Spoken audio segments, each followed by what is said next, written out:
Bonjour à tous, ici Sita Vasquez alias Indra Scrap et je vous retrouve aujourd'hui pour faire une petite synthèse de mon passage à on stage ce dernier samedi d'avril, donc c'était le 7 avril pour en être précise. J'ai été honorée et invitée par Laetitia Bodevé à intervenir sur scène et tout ça pour travailler un des nouveaux produits à venir dans le prochain catalogue annuel 2018-2019 qui paraîtra pour vous les clients le 1er juin 2018. Donc il s'agit de ce set de tampons Une place à tes côtés. Il est ravissant avec une très jolie écriture sur 3 cm, un joli banc travaillé très fin, quelques petits animaux, de quoi mettre en scène vos décors des parcs. Voilà, donc ce set de tampons est en résine et il vient composé aussi un lot avec 10 poinçons coordonnés, dont une version de poinçon creusé plus rectangulaire et puis qui est aussi beaucoup plus détaillé. Donc ça gaufre, ce poinçon il gaufre et il découpe en même temps. On a un poinçon gaufrage aussi qui fait le gaufrage du sol. Voilà, c'est un set de tampons magnifique que j'ai utilisé pour faire quelques projets que j'ai montrés sur scène, dont cette première petite carte avec la nouvelle couleur Merlot Magique que vous aurez l'occasion de voir lors de la sortie du catalogue prochain. Et donc vous voyez, j'ai tamponné, détouré et creusé le petit bain. La petite dame balade son petit chien, un joli sentiment très mignon et puis un tamponnage en ton sur ton avec le même papier. Mon deuxième projet fut un tutoriel en fait avec la réalisation d'un tamponnage en effet miroir à l'aide du Stamparatus et aussi la découpe en effet miroir. Donc ça je vais vous le montrer tout de suite comment on procède. Et puis je n'ai pas eu l'occasion de montrer sur scène comment réaliser cette jolie petite boîte où j'ai collé l'étiquette à l'origine. Donc ça aussi nous allons le voir ensemble. Mon troisième et dernier projet montré sur scène, c'est cette jolie page où j'ai aussi dévoilé la couleur en sapin ombragé, un ton sur ton avec le papier blanc au fond qui le fait ressalter, et il y a aussi la couleur en gris granit, une des nouvelles couleurs à venir, un tamponnage et un papier grâce à cette découpe et donc au tamponnage des feuilles. C'est aussi le cas de ces jolis sentiments. Assis là, je pense à toi, tu me manques. Voilà. Donc, un passage sur scène très émouvant, et d'ailleurs, je remercie toutes les personnes qui étaient présentes, qui ont applaudi mon intervention avec ferveur. Ça me touche beaucoup, c'était une première fois, j'étais fort impressionnée et fort nerveuse, mais voilà, vous m'avez mise à l'aise et ça ne compte pas. Voilà, ça compte pour beaucoup dans cette situation-là.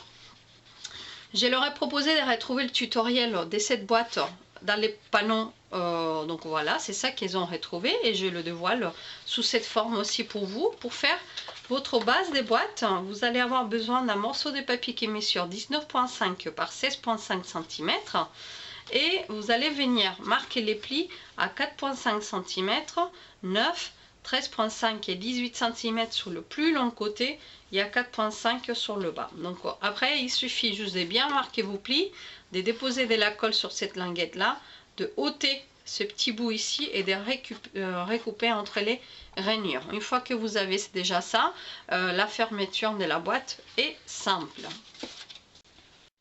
De façon à pouvoir refermer ma boîte comme ceci. Voilà. Donc là j'ai ma boîte qui est faite, nous n'avons juste besoin que de replier comme ceci les papiers, les recoller pour faire la base de la boîte. Donc un petit peu de colle liquide, ça fait très bien l'affaire.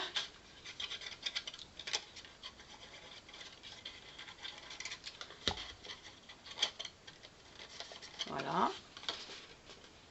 Et comme elle est un petit peu haute, je crois que le plioir ça va être plus mon ami. Pour ça vous venez montrer et fermer comme ceci. Donc voilà, vous avez la base qui va vous permettre de rentrer à l'intérieur des bougies. Voilà, des petites bougies parfumées par exemple, ou un petit peu de crème pour les mains. C'est juste la bonne hauteur. La boîte à la base est construite. Allons-y pour le couvercle. Alors pour le couvercle, il va vous falloir un morceau de papier de 19,5 cm par 11,5 cm auquel vous allez venir marquer le pli à 4,6 cm, 9,2 cm, 18,5 cm, 18,4 cm sur le côté des 19,5 et en retournant après vous allez marquer un pli à 4,6 cm sur le côté des 11,5. En fait, même si je l'ai écrit comme ça, vous allez devoir faire exactement la même chose, mais cette fois-ci le couvercle, la jonction on va dire, va se garder en haut pour pouvoir glisser ça au niveau de notre boîte, d'accord? Donc comme le couvercle va être comme ça, nous pouvons venir faire un tamponnage en ton sur ton avec le petit oiseau par exemple issu de notre set de tampons Une place à tes côtés. Je prends mon petit oiseau, je vais aller chercher mon encreur bleu nuit et on vient tamponner. Après vous faites comme vous voulez, hein. Vous pouvez le laisser nu aussi, mais moi je trouve que le petit oiseau il est tout craquant. Et comme mon papier est fleuri, un oiseau et des fleurs ça fait toujours des bonnes miettes.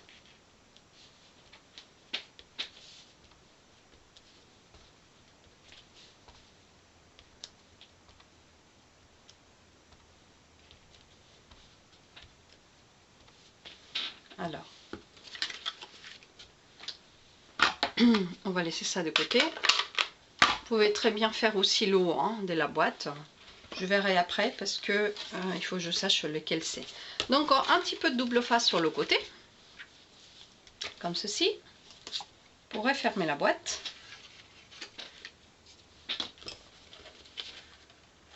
Voilà. Ah ben il était déjà tamponné de l'autre côté, vous voyez. Hop. Et ensuite, on fait pareil, il va falloir faire comme ça et refermer la boîte. Alors,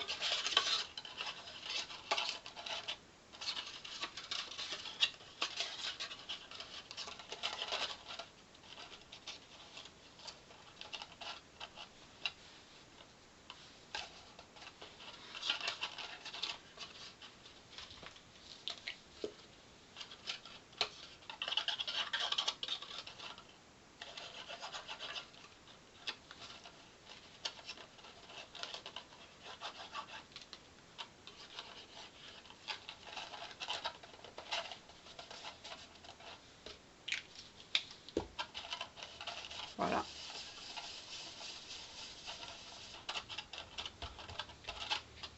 Ici en haut, en fait, vous pouvez venir prendre maintenant un morceau de papier cartonné bleu marin et en fait on va découper un morceau qui fasse 4,6 par 4,6 si je suis bien dans mes plis, mais je crois que c'est bien ça. Exactement, 4,6 par 4,6, il va venir se coller ici. Celui-là qu'on va tamponner de façon à que notre boîte, on ne voit pas les replis un petit peu moches lorsque l'on colle. Ça, je n'avais pas préparé à l'avance. Alors, nous allons le faire ensemble. Donc, au 4,6 par 4,6, c'est la mesure à respecter.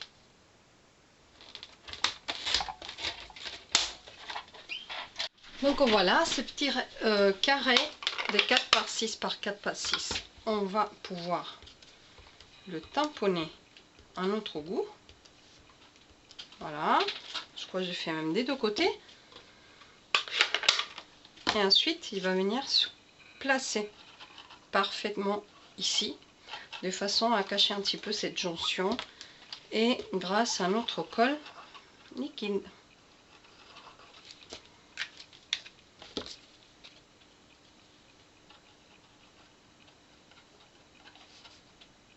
Voilà. Il nous reste maintenant de terminer le devant et le derrière de la boîte. Pourquoi? Tout simplement parce qu'on doit déterminer les côtés. Donc ça va être mon devant. Ça c'est un côté, ça c'est un autre. Je vais utiliser ma pince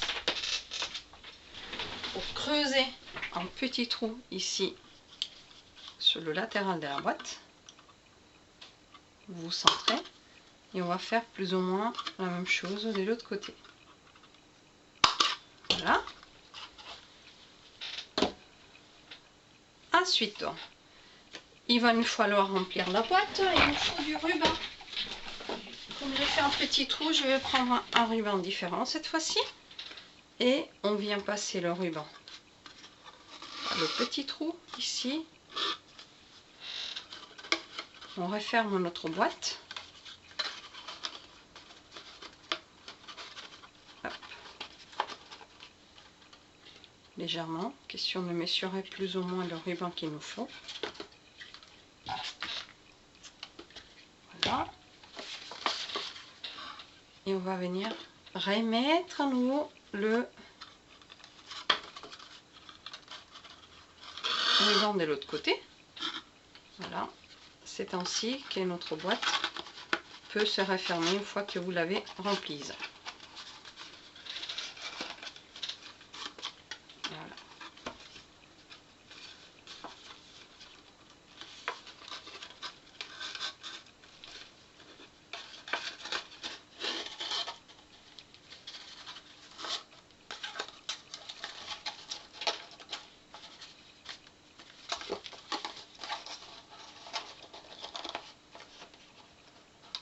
Voilà, c'est notre ruban organza, ça, dans le petit catalogue. Et donc là, comme on est plus grand d'un côté que de l'autre, je vous propose d'ajuster un petit peu.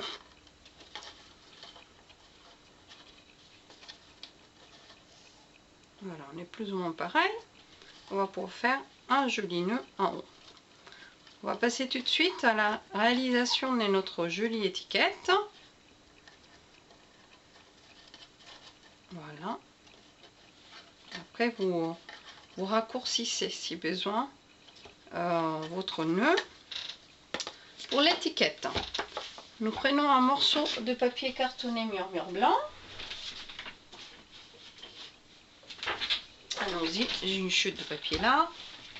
Et on va prendre le sentiment, peu importe l'endroit, tout est mieux quand tu es là.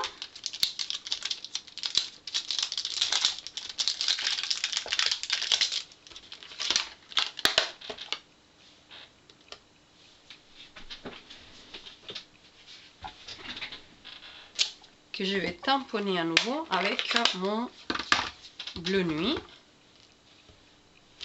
Voilà.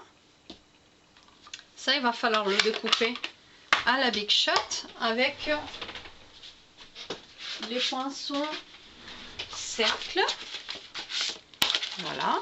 Donc c'est cela. Et je vais aussi, je crois bien que c'est celui-là. Donc je vais tamponner comme ça. Je ne sais pas s'il y en a un autre plus petit, mais je crois que c'est bien celui-là. J'avais découpé avec les formes à coudre, mais bon, vous pouvez très bien faire celui-là. Ensuite, ce qu'il me faut, c'est trouver le poinçon qui est légèrement plus grand. Et je crois que c'est celui-là, voilà, on est bien d'accord. Pour le découper dans du papier Corail Calypso. Comme ça, on est coordonné avec notre boîte. Je vais faire ça hors caméra, je vous montre le résultat des suites. Les morceaux qui vont réaliser, en fait, qui vont m'aider à réaliser l'étiquette. Donc ça va être collé ensemble. Et c'est là où je reviens sur mon intervention sur scène, puisque j'ai utilisé mon Stamparatus. Tant qu'à l'avoir, autant l'utiliser. Et voilà, donc je me suis fabriqué un petit équerre des fortunes, comme vous voyez là. Comme le set de tampons que nous utilisons, une place à tes côtés, et en résine, en fait, j'ai tout simplement voulu tamponner sur le milieu. J'ai gardé ma mousse 3D, ma mousse pour les tampons en résine. J'ai mis mon tapis silicone et ensuite j'ai placé mon petit équerre de fortune. Un petit morceau de papier, voilà, me suffit pour travailler en fait. Voilà, donc là, je vais peut-être en prendre un qui soit carré, ça va être plus sympa. Ah, voilà, par exemple celui-là. il y a un petit bout qui est carré, c'est parfait. Donc moi je vais dire que je veux tamponner ici.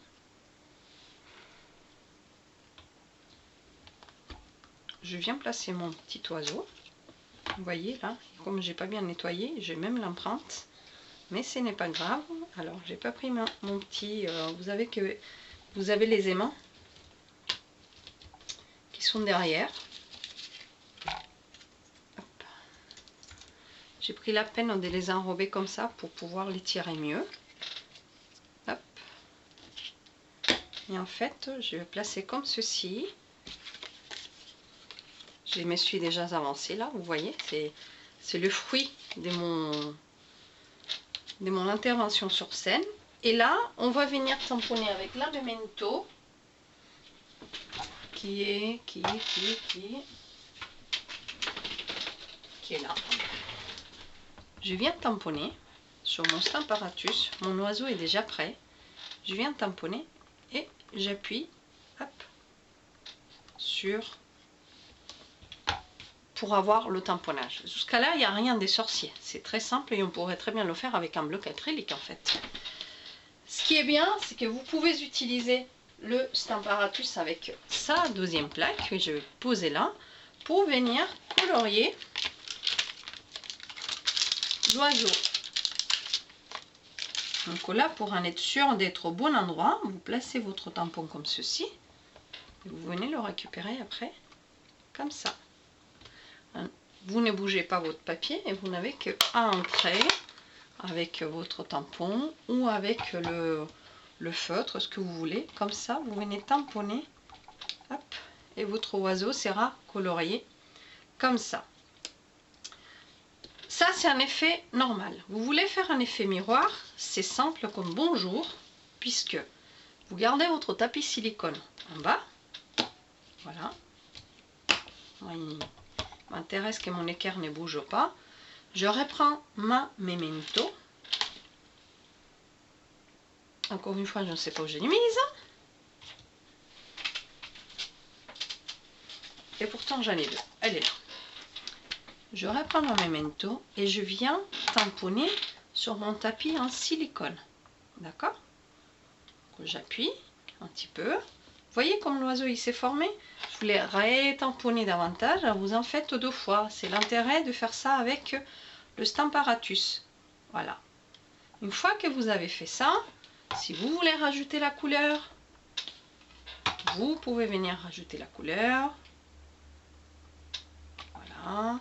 Alors, ça marche pas très bien quand c'est un tout petit tampon comme ça. Et surtout sur le tapis silicone. Mais sur le papier, ça marche très bien. C'est juste que le tapis silicone a tendance à ratatiner l'encre en fait. Donc une fois que vous avez ça, vous prenez un petit bout de papier, vous vous alignez, hop, et vous venez faire comme ça. Voilà. Donc normalement, après si vous avez bien tamponné, vous obtenez quelque chose de simple. Moi cette étape-là, avec celui-là, je l'ai fait avec le feutre. Et donc le résultat que vous obtenez, c'est ceci. Maintenant, comment faire pour passer à la Big Shot? Ben, c'est simple. Vous prenez donc votre papier avec le tamponnage normal et tamponnage en 2 étapes. Le normal, ça va être simple, hein. Vous vous placez comme ça, vous passez ça à la Big Shot et il n'y a aucun souci. Pour découper celui-ci, c'est le contraire. Vous retournez votre papier, vous mettez face à une lumière. Donc vous vous en souvenez quand on faisait du calque étant petit devant la fenêtre, ben, c'est pareil. Et ensuite, face à la lumière, vous venez placer derrière votre poinçon de façon à qu'il soit bien placé. Un petit peu de ruban repositionnable ou du washi tape et vous maintenez ça en place. Et ça, vous allez le passer sur la Big Shot de façon à avoir après une découpe à l'endroit, une découpe à l'envers. Je fais ça et je vous montre le résultat. Vous allez voir la différence d'une découpe à l'endroit et une découpe à l'envers. Ça, c'est mon petit oiseau que j'ai découpé à l'endroit. Vous l'avez vu sortir de mon poinçon. Et celui-là, c'est celui que j'ai découpé à l'envers. Est-ce que vous voyez une petite différence entre l'un et l'autre? Moi, je la vois. Je ne sais pas si c'est perceptible à la caméra. Mais vous voyez, là, les bords sont arrondis, ce qui fait que lorsque l'on tamponne à l'envers, lorsque l'on tamponne à l'envers, les bords ils sont à l'envers justement. Alors il va falloir les aplatir. Et pour les aplatir, vous prenez une surface molle. Donc là j'ai mon tas de feuilles assez épais.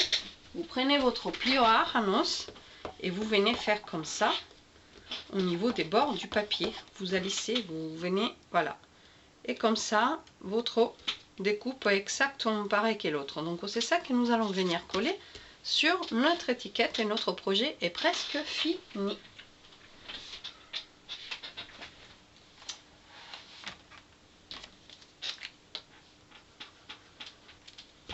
On fait notre étiquette, le montage.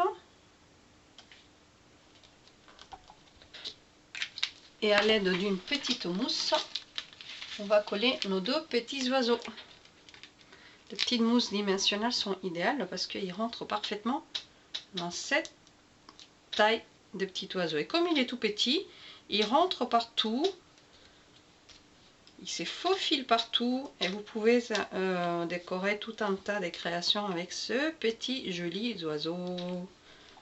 Voilà. Donc comme mon étiquette est finie, je n'ai plus que à récupérer ma création et décorer davantage mon devant avec un tout petit peu de ficelle métallique si possible. Quand vous faites ça, le résultat est là. Moi sur celui-là, j'ai aussi ancré un petit peu les bords en bleu. À vous de faire comme ça vous chante, avec ficelle, sans ficelle. Voilà le tutoriel de la boîte que j'ai réalisée à l'honneur de mon intervention on stage ce samedi dernier. J'espère que le tutoriel aura été à votre goût. Je vous embrasse, je vous dis à très bientôt. Au revoir.